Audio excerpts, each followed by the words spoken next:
Hello, this was originally for my book channel Georgina Reads, but I thought you may like it as well, so here it is. Oh hi, it's been so long since you last watched a Georgina Reads video. Where have you been? I am of course just joking, you haven't been anywhere, but I have been absent from this channel. Now, over the last 6 years, I really haven't read many books. For 3 years of it, I was at university and it took everything out of me, it took everything I had. A lot of you know I have chronic illnesses, and I was just really I was really unwell and doing my best at uni, and I just didn't have it in, I just wasn't able to read. After that, I went through a lot of stuff. I was legally homeless for 6 months, living in homeless shelters, and that was not overly conducive to reading. Yeah, and then the main thing is just with my conditions, I just haven't been well enough to read. And so naturally my channel dropped off, but it's been a few years. I've done some reading in that time, and I thought I would show you my top picks. So in my first year of uni, I don't remember anything I read apart from I did a room tour and I had the book 5 feet apart on my bedside drawers. So I must have read that, and I know that I read it and I liked it. Then in my second year of uni, I remember I read this book. This is Rowell's Wayward Son, and I not only loved this, but I had been excitedly waiting for it to come out. It's the second book in the Carry On series. Carry On is a long one to explain because there's a book called Fangirl, most of you know this, and then the character wrote fanfic of a show, and this is supposedly the character's fanfic. So you can know that, but you don't have to know that. You can just read it off its own back. But many people who like these read them in the order. So it would be Fangirl, and then after that it would be Carry On, and then Wayward Son. Carry On I loved just as much as well. You start reading it and it really feels like Harry Potter fanfic, and it takes a while to get your head around that, but it very soon becomes its own thing, its own world, its own everything. And especially by the second book, you are so absorbed in it in its own right, and you no longer have those connotations anymore. This was just so much fun. I remember we may have been in lockdown. We were either in lockdown or I was just bedridden with my illnesses again. I'm always somewhere on the bedridden scale, but I can be more bedridden than at other times. So I don't remember if I was in lockdown or if I was just bedridden, but it was so nice to go on all of the adventures with these characters. It was so fun. It honestly was just an adventure. And I sent one pic to my friend with the book, so excited that the book was out. And I remember staying up late at night and just being on an adventure with these characters, and I just loved it. It's so funny, it's so easy to read. Rowell is one of my favourite authors. I just find her work so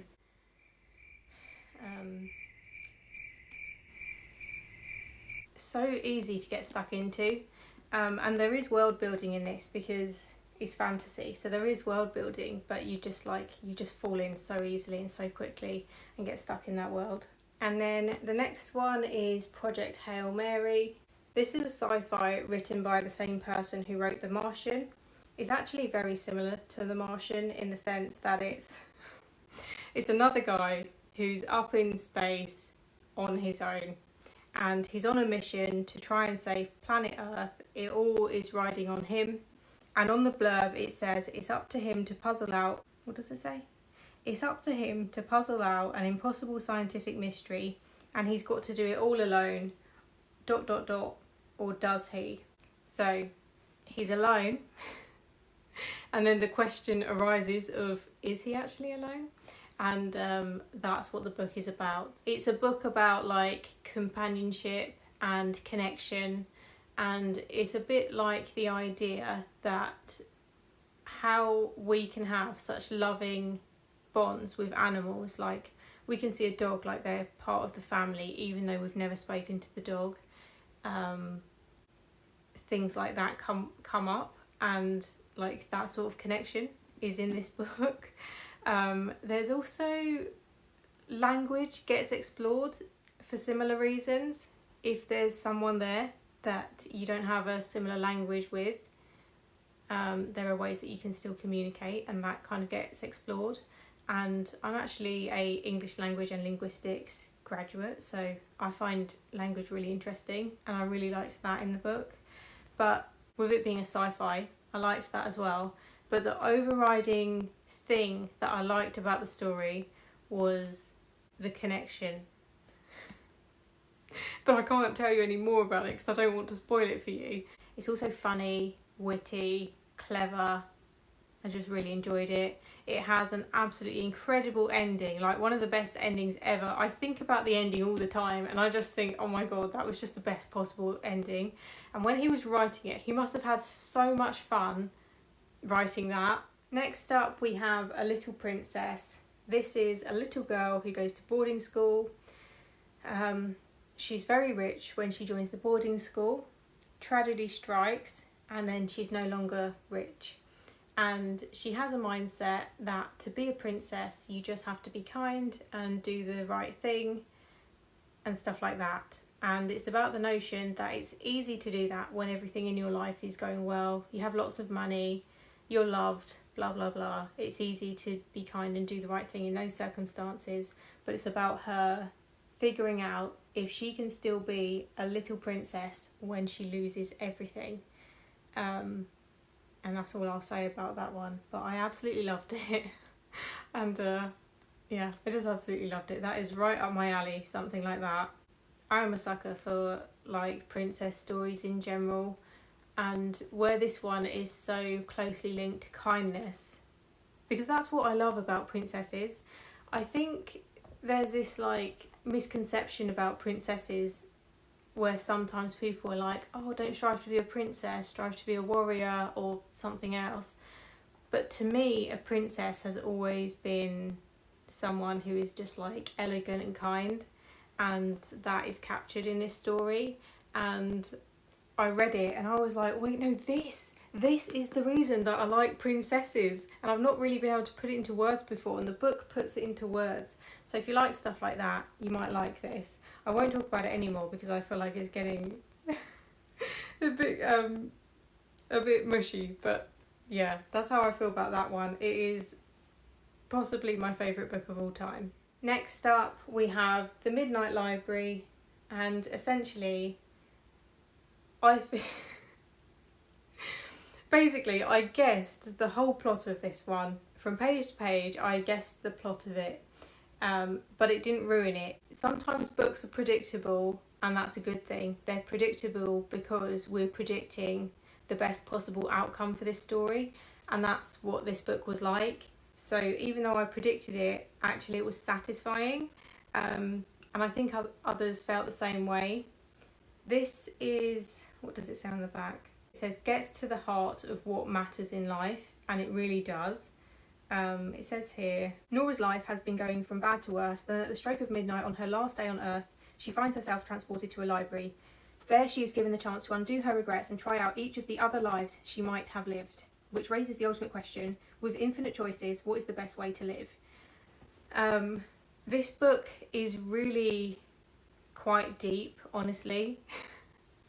And it does delve into like, why is life worth living? What makes life worth living? So for example, if you're having a really bad day and everything goes wrong, you miss your train, you spill milk on your clothes and you have to get changed again, and then you miss a second train, you might be thinking, oh my gosh, this is the worst day ever. And then the next day you might put on the news and see that the train that you were supposed to get was involved in like a fatal crash. I've worded that really badly. What I'm trying to say is, it's about the notion that everything happens for a reason, and all of those bad things might not have actually been as bad as you thought.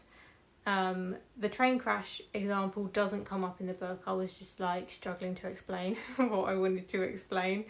But it does touch on other examples of things that you might think are the worst ever, but they lead you to where you're supposed to be. That is exactly what this book is about. It's about the notion that whatever happens in life, it leads you to where you're supposed to be.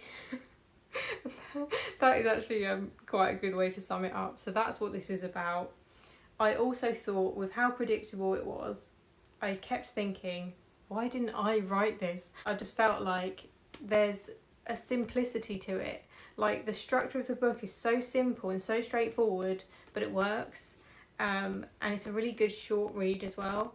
And then lastly, I read I'm Glad My Mum Died by Jeanette McCurdy. So Jeanette was a child star.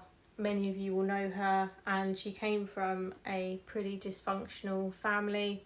Her mum had cancer, but she was also narcissistic, and that combo of her having cancer and being narcissistic had severe and devastating consequences for Jeanette, and Jeanette essentially had to like live out her mum's dreams and do everything that her mum wanted, and it's a memoir about that. It's really well written, it's very cleverly done.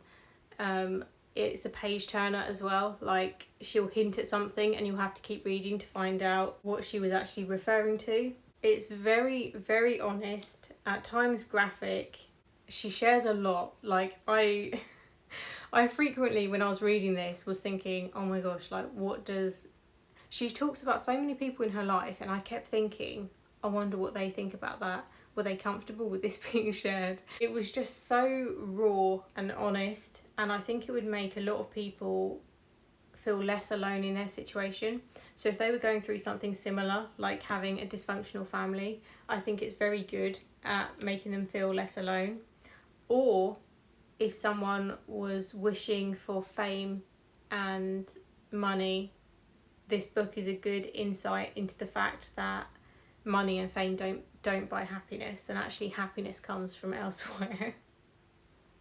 It's funny to talk about this in a positive way, because what she went through was so horrible, and like the book is not a positive book, and it doesn't end on an overly positive note either.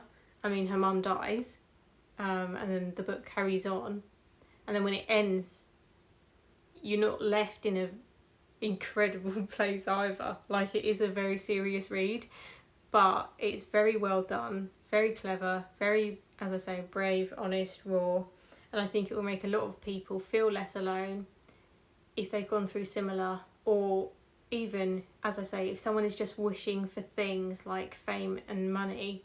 The book is really good about showing what really matters in life, and I think that's what this book is about. So they were some of my favourites from the past few years. As I said, I really wasn't able to read much, and I know that I've missed out on so many amazing books from the past, I don't know, like 6 years. So if you have any recommendations for me that I have to read, I would love it if you linked them. I would love it if you comment them below.